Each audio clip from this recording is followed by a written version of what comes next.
Hi guys, welcome back to my channel. I'm gonna finish up my makeup with you guys. I kind of did my eyes. I think I'll put on lashes. I don't know. This is a video I never wanted to make. I never thought that I would have to make, but now I kind of need to because there's some things I have to tell you. So we're gonna make one of those I never thought I'd make this videos. This is sort of a two-part video where the first part is a call to brands to stop putting gluten in cosmetics. Second part, I'm finishing up my makeup. It'll just be a get ready with me. I have celiac disease, which is an autoimmune gluten intolerance. I also have a rare autoimmune disease that is an offshoot of that called Dermatitis herpetiformis. It is not herpes. It just happens to have an unfortunate name because it means blistering dermatitis, literally open wound dermatitis. It is not pretty. It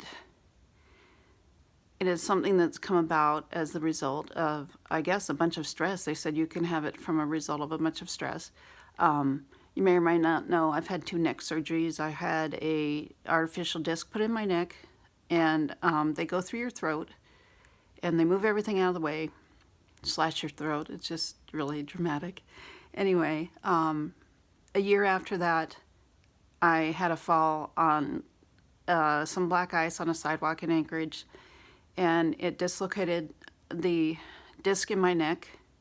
Doctors didn't believe me for a year and a half because they said it's impossible. I went to a different surgeon and he operated on it. I also, broke my shoulder and ripped some stuff in my back and did a whole lot of damage, and wish I would have reported it to them all, but I did not. But anyway, so I had to have a second surgery. It was pretty brutal. I was asleep for it, so, whatever. But the doctor told me about how he had to go in and the disc had, my body, because I have other autoimmune diseases, had calcified the disc. It entombed it kind of in my neck. It created a lot of scar tissue and a lot of calcification. He had to chisel that out. He had to stretch my neck even farther than the previous surgery, so it, kind of messed up my vocal cords, which is why I have this raspy voice. And it made my scar larger with this kind of unique little tear. And when I woke up, I thought I'd had a latex contamination because I have a latex allergy. And I had some sores all over my face. And so I just thought that was the face mask that for surgery that it had given me, latex blisters. It's what everybody thought for a while, for a long time. I didn't know that I had celiac disease, and I didn't know that I had dermatitis herpetiformis, which we will call DH from now on. It got really bad. My whole face, keep in mind I'd been blogging for about 2.5 years at this point, and my whole face was full of raging sores and blisters. And at the time I thought, well, does God not want me to do this? Is this, is this a sign that God doesn't want me to do this and that I should quit? Or is this the kind of thing that it's a struggle and I just need to work harder to overcome it? I didn't know the answer. I still don't know the answer. That was 6 years ago. I went to a series of doctors because this thing never cleared up. It got worse. It just spread all over my whole face all the time. I went to, 6 dermatologists, including the Mayo Clinic. Nobody knew what it was. My rheumatologist didn't know. The rheumatologist at the Mayo didn't know. All I knew is that my face erupted in these sores all the time and that there was something wrong with them. They wouldn't heal. They migrated and traveled around. They scarred my face really bad. Scarred up my lips. They gave me lines on my face that I never had before because the sores were so deep. At one point I went to a dermatologist and begged her to close one of the wounds. I begged her, please just sew it up. I can't take this anymore. And she wouldn't do it because she didn't know what it was. When I have a gluten contamination, I get these blisters and they turn into these sores. And what happens inside this at the cellular level is that the keratin doesn't process right. It creates a large strand like a straw that grows through the middle of the pore. It itches like a mofo. And if you look up dermatitis herpetiformis, you'll find that it is the most insanely itching condition that you can have. So it's incredibly uncomfortable. It also burns and it also hurts. When we moved to Phoenix, we had figured out by then I was having a problem with wheat. And I didn't realize it was all gluten. I just thought it was wheat. And so I went to the allergist, and he immediately recognized my face as having dermatitis herpetiformis. I obviously had never heard of it. It's very rare. Celiac disease affects about 1.76 million Americans, and about 10 to 15% of that will end up with DH. So it's pretty rare. There's not a lot of research. He gave me some ointment for it. I don't really like it. I don't know. It just doesn't seem like it does anything. So I usually use over-the-counter cortisone. I kept hearing from different doctors that there was a drug that can help you with the itching and help to speed the healing, but they all said the side effects were too bad, that they wouldn't give it to me. I'm extremely careful if I go out to eat, which I don't do very much because the risk is so great. I'm really careful. I read labels. I read everything on labels. But sometimes I still get contaminated. For instance, in September, which is 11 months ago, I ate some nuts that I didn't realize were processed in a factory that also processes wheat. Now, the government will tell you that might not be a problem, but for me, it's a problem. When I ingest wheat through my mouth burns really bad. And then the sores come up, and they continue to come up for several days, going on into months and months and months. So I was 11 months out from my last contamination. My face was almost clear. I was so excited. And then I used a cream that I didn't know had wheat in it. It's at a really bad time. It's always at a really bad time when it happens, but I have contracts that need to be done. I have things that I need to do. I need to be on camera. I need to be on screen, and I've been contaminated this last week. And scientists really don't know that much about it. It's a rare disease. There's not a whole lot of reason for them to look into it. Their theory is that you have to eat gluten in order to have a contamination. But I'm here to tell you that's not so. There is one medication, as I mentioned before, that can help. I took it in May because I couldn't stand the itching anymore. It had been 8 months since the last outbreak, and the continuous itching was just driving me nuts. I couldn't take it anymore. So I begged my doctor, please let me try the medication. And I was scared to death because of the risks are fatal. If you develop the complications, it's fatal. So I took it and everything was fine. And it helped it stopped those keratin strands from forming in my pores. I still had the purpley red bumps, but now in the last couple weeks, I was 11 months out, so they were almost all flat. Almost all sort of purple skin colored. And I thought maybe this would be the year that I could go a whole year without a contamination. Unbeknownst to me, I was using a cream that had gluten in it. And what happened with me is I'd been exfoliating pretty heavily, and I used my little razor exfoliator, which I'm sure makes microcuts and all that. And I put the moisturizer on top of it, and it was really irritating. And I started to get a few of the blisters, but I just thought it was, I don't know, I didn't think about it. I didn't think that there could be gluten in this cream. It never occurred to me. I also hadn't read the labels because, you know, why would I? I believe the scientists, right? However, because I had, you know, the microablations from exfoliating, the gluten got in my system and it created a really bad outbreak of DH, which was a little bit different than my normal ones. It got kind of infected, like overnight my face got infected, which was really weird.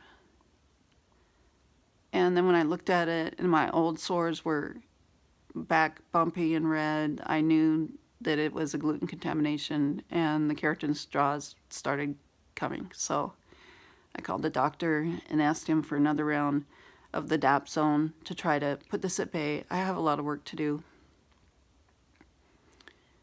It's scary. I'm scared. But I was okay on it last time, so I hope I'll be okay on it this time. And now I'm going to show you the face of Dermatitis herpetiformis. This is it. This is a really bad sore that I got. It just overnight, it had an infection. These are sores that were going away from the incident 11 months ago.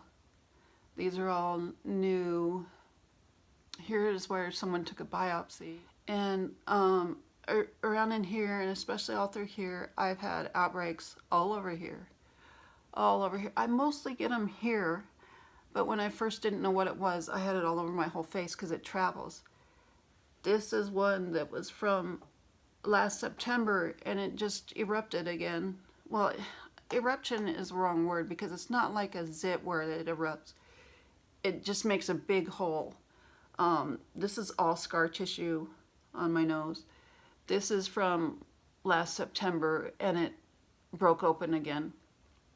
This is also all scar tissue around here.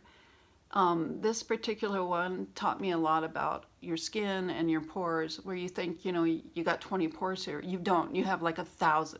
And each one will grow one of those keratin strands in it. I mean, one after the other, after the other, after the other for the whole year. My whole nose is scarred up from the first 2 years or 3 that I had it, that I didn't know I had it. This is all scar. This is all scar. This is all scar. I have scars all over my lips. I've had, this one took out a lot of my lips, so they don't, you know, they're not even. Nobody's lips are, but mine are more uneven than they ever used to be. And these, you know, created lines. There's scars here, scar here. You know, it makes it hard to do my lips. Anyway, I'll show you some close-ups, but now I want to ask cosmetic companies, can we please take the gluten out of cosmetics?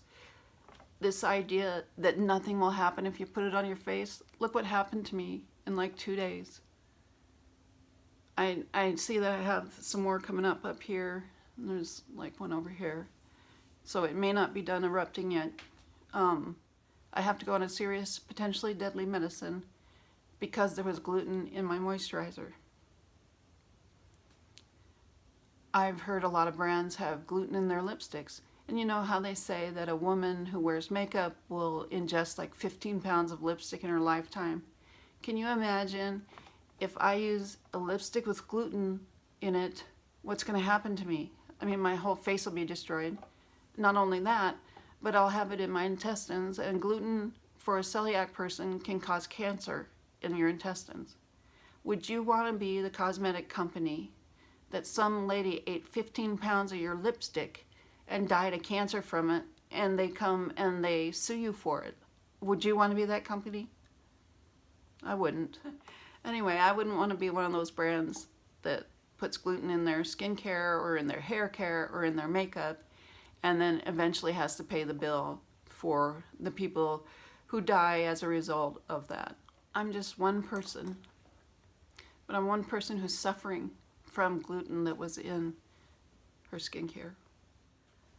I am just one little nearly anonymous person with a little teeny tiny voice in the YouTube community.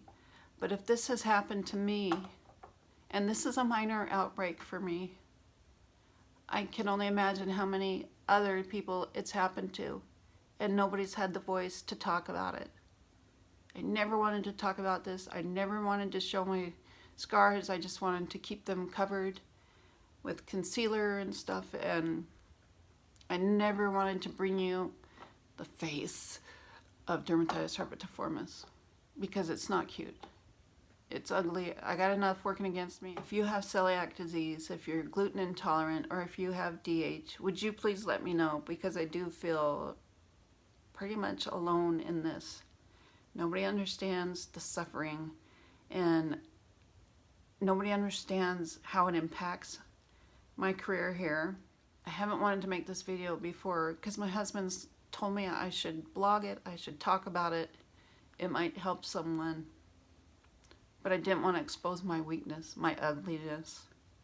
I've had children recoil from me when they saw my face, when it was really bad. On the off chance that one person sees this, one person, and wants some help with DH, or that I can talk to see if they have anything that will help, it's worth making the video.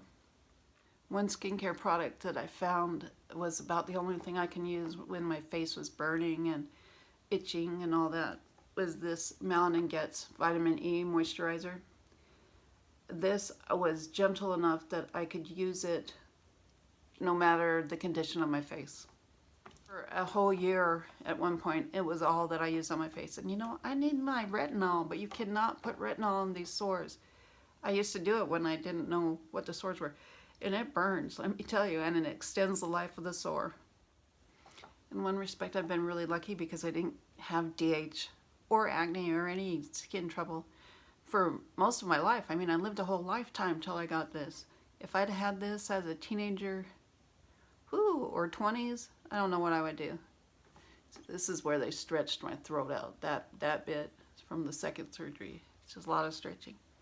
Anyway, my ideal would be to remove all gluten from cosmetic products because of people like me who have DH and this is what's going to happen, or people who have celiac and say they're doing shampoo and they have like a cut on their hair, or they create an abrasion by scrubbing their head. That's going to get in their system. It could cause them cancer. Let's just eradicate gluten in skincare. Thanks, bye. Okay. Another brand that was really helpful to me was Dermaflage. They have a product called Scar Screen, which I'm currently out of. And before I knew what this was, I just knew that I wanted to. Here's a Dermaflage color corrector palette. I've been using these. They're so good. And the concealer palette, I love this so hard, you guys. So hard. But let me tell you, they have this scar screen, and I would put it on my scars and I would put it on my sores, and it would keep the sun from irritating them.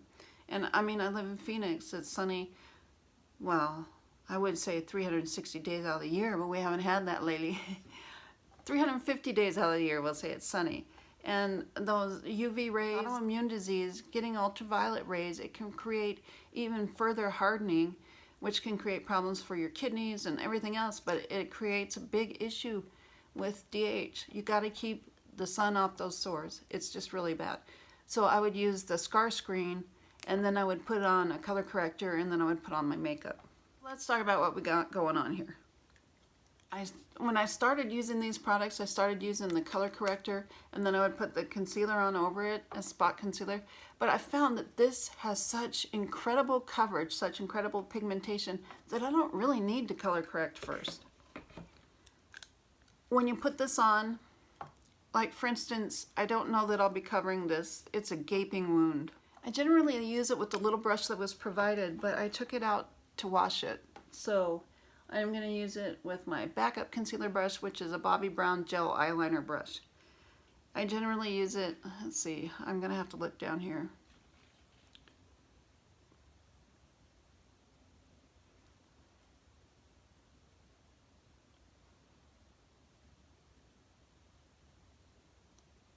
I put it on, I tap it to kind of blend it a little, you know, mush it into your skin, and it'll stay there. It won't move. when I put other stuff on it. I like to do concealer first because I don't know if you can see the terrain of these sores. It is not nice skin. It is not even. It is not easy to cover up because there's just holes in it and stuff. Anyway, I like to put on my concealer first and then do my foundation. And then if I need to, I'll go back and spot conceal. That's how I've always done it. It works best for me. I'm using different colors too. Like this one is kind of olive. So normally I'll use like a combination of a peachy and a light pink, and I'll do that, but I'm kind of into the olive right now because these sores are really red, and the slight olive tones will help combat the redness. And then if I need to, I hate the texture of these things. Then if I need to, I can go back over it with the pink to match my skin tone. But I'm gonna go around this, but I'm not gonna go on the whole. Because this got infected from that cream, I put alcohol on it and it tore my skin up because alcohol tears my skin up. My skin doesn't like alcohol either. It's fine in products, but like rubbing alcohol or something, it's just too strong for me, and I knew that, but I was desperate. That was before I called the doctor. I put off doing YouTube. I wanted to do YouTube for a long time, but when I got DH, I thought there's no way. I can't go on camera like this. I can't go on camera caked in concealer.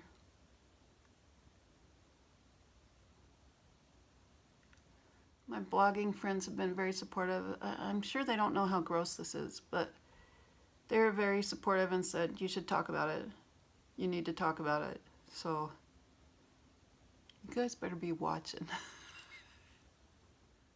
I don't know if you can see all these scars that I have here from before. This has been a really bad area. I normally take excellent care of my skin, but I haven't been able to use skincare for a couple of days, so my skin is extremely dry. I think what I'm going to do is use my Smashbox primerizer to prime, but also just kind of like a moisturizer. My cheeks are really dry. Should have thought of this before I put the concealer on, because this could rub it off, but I'm just going to put a little bit on. And because I don't have a beautiful canvas to put my makeup on right now and it's kind of dry, I'm going to have to create a beautiful canvas. So I have the perfect products to do that. Got my paw palette here. We're going to be mixing a little bit. I'm going to use Charlotte Tilbury Flawless Filter. By the way, I'm wearing Charlotte Tilbury up here today. I used the Instant Eye Palette that I bought at the Makeup Show LA. And I'm using these colors to create depth in my crease where I don't have it anymore because of the Botox dropping my brow. Pretty scary thing, eh? It's like, thanks, 3 months of not being able to do my makeup, and I have to learn a whole new way to do my makeup. Anyway, I went in with this, and then of course this, and then of course that. I'd much rather talk about makeup than anything else. So. And then I used the Glamour Muse, which they sent to me recently. This is on my lid. This is in the inner. This is at the very outer. And this is also under my brow. Let's see if we can get a good.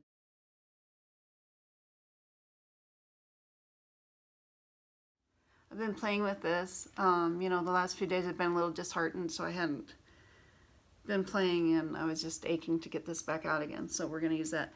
And so to create my flawless complexion, we're going to use the Hollywood Flawless Filter by Charlotte Tilbury. This is genius. This is so good, you guys. It's so good. This is in number 3. This is a Magic Foundation. It's in number 3 also by Charlotte Tilbury. And what I'm going to do is I'm going to mix the two. And isn't it funny to be so excited about something? I put on Tarte Creaseless Concealer. I wasn't going to buy this. I've been using Kat Von D, which is great. But when I tried this, I thought, man, this gives a skin-like finish.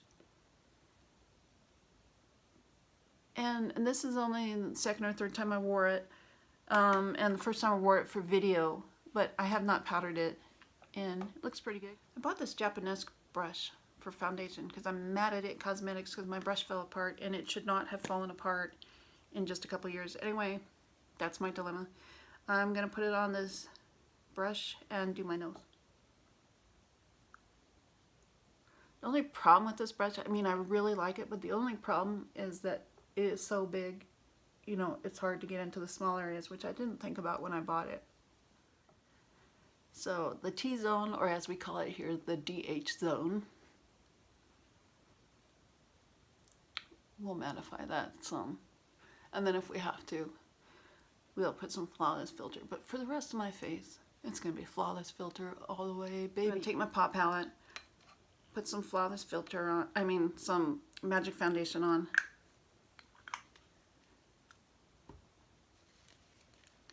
And we're going to put some flawless filter on. It has a nice doe foot applicator. Seriously love this stuff. It's so good.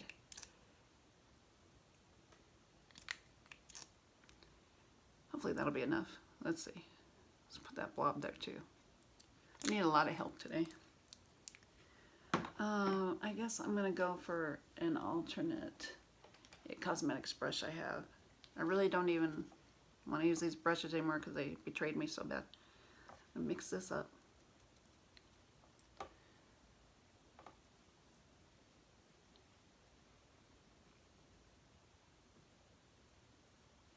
Look, I'm 20. I'm 20.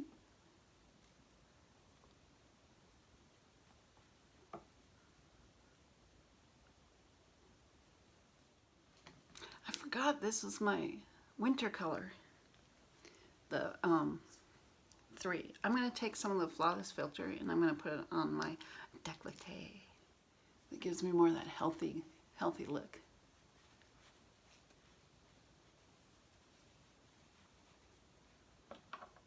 I have Cheek to Cheek blush in Sex on Fire.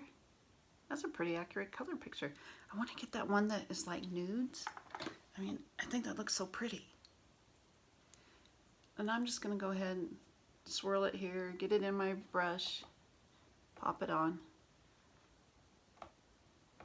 I like to bounce instead of just dragging, you know, because I just think it goes on in a more better way.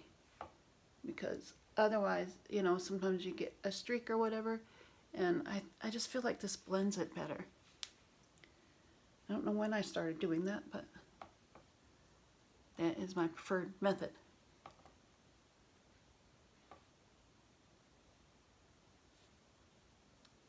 Cannot find my Charlotte Tilbury Bronze and Glow. What is it called? You know, Film Star Bronze and Glow. I cannot find it. Probably because I just moved everything around. Some things disappear. I'm going to use my Pixie Strobe and Sculpt for just a little bit of bronzing.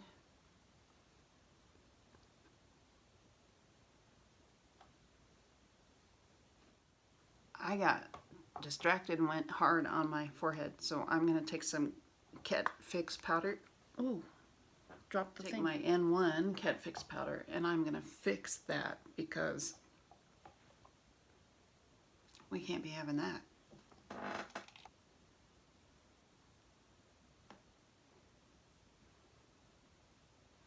This powder is brilliant. I love it. If you watch Terra Babies, you know she loves it. Stephanie Nicole loves it. Who else do I know that loves it?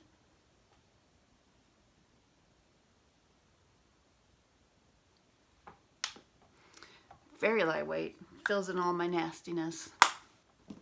And actually, because I like it so much, I'm going to take my N3 Fix powder and I'm going to kind of use that over my bronzer a little bit for kind of contour. Because we're just going for the makeup today. This is that one.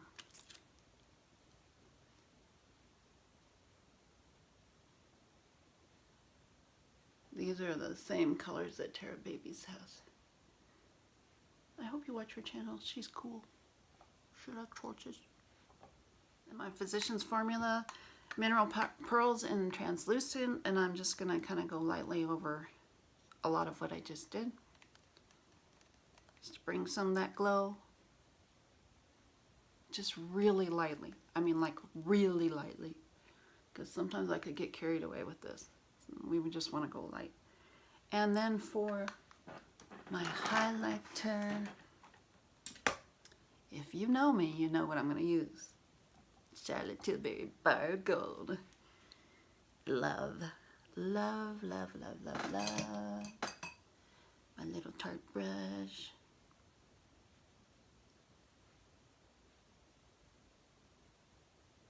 This is the first highlighter that I truly fell in love with. It's been, it was on my highlighters of the year list when it came out. And I usually just go, when I do the highlighters of the year or whatever, I use new products. So, you know, I need to get that highlighting trio because I bet that would make it on highlighter of the year this year. Why haven't I bought that yet? For my lip today, I'm going to use Charlotte Tilbury Lip Cheat in Pink Venus, and then I'm going to use the Duchess. I want to tell you, I've been wanting to show you guys these for so long. This is the Hollywood Lips, the liquid lipsticks from Charlotte Tilbury. These are so good. I really liked them. One day I was even wearing a lip gloss, and then I put the Hollywood Lips over it. It looks so beautiful. They don't get enough love. I think they should. People probably haven't used them, and that's probably why, but I think they should.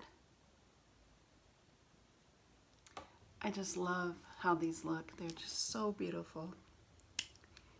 KKW is one of my favorite Charlotte Tilbury lipsticks. Again, this is the Duchess. Another one is Lady Liberty. I love that. I've worn that on YouTube before. That's a gorgeous color. So pretty. No, seriously, when I wear Charlotte Tilbury, I always feel like I'm a celebrity going on the red carpet because, you know, she's a celebrity makeup artist, and her crew, they do the Oscars and, you know, whatever. They do all that Hollywood stuff, and I just always feel like I'm just a little bit part of it when I wear her products. That is like the perfect match. That is the perfect match. Wow, I didn't even know they'd be that good together. I haven't tried them that together before, but yeah, girl, I'm feeling it. So let's take my favorite setting spray. This is the Hard Candy Glow Sheer Envy.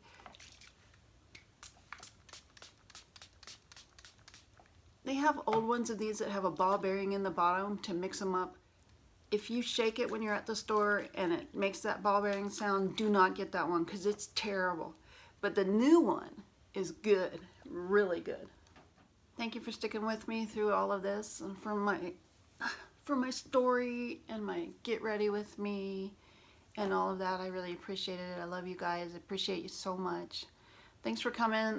If you're not subscribed, I hope you'll join us, be part of our squad. Click the subscribe button. Give me a thumbs up. Leave me a comment. Help me to get through having exposed myself and part of my struggle with you. And thank you so much for being here.